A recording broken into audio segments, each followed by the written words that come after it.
Hi, welcome to LOOkX YouTube channel. In this video, I show you how to use the Amazing Cleansing Balm. This cleansing balm is a luxurious cleansing balm with a 4-in-1 use. Use as a rich cleansing balm in the morning or in the evening. When applied to the skin, the Amazing Cleansing Balm has a gel-like texture that transforms into an oil when mixed with water. Massage into the skin and remove with lukewarm water. You can also use this as a hydrating mask 2 to 3 times a week. Massage into the skin and remove with lukewarm water.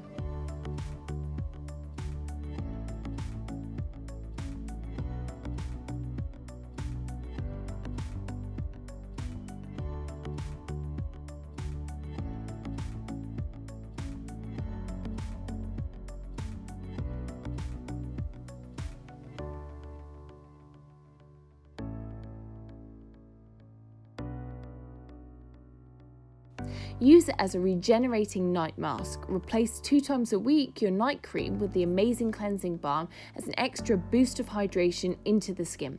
Massage into the skin and remove the next morning with lukewarm water again.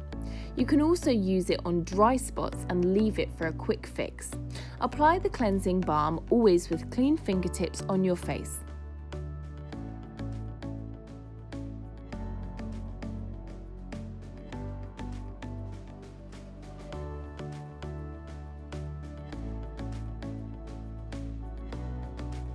The LOOkX Amazing Cleansing Balm is usable for all skin types, especially dry and sensitive skin. Don't forget to follow LOOkX on social media for more beauty tips and tricks.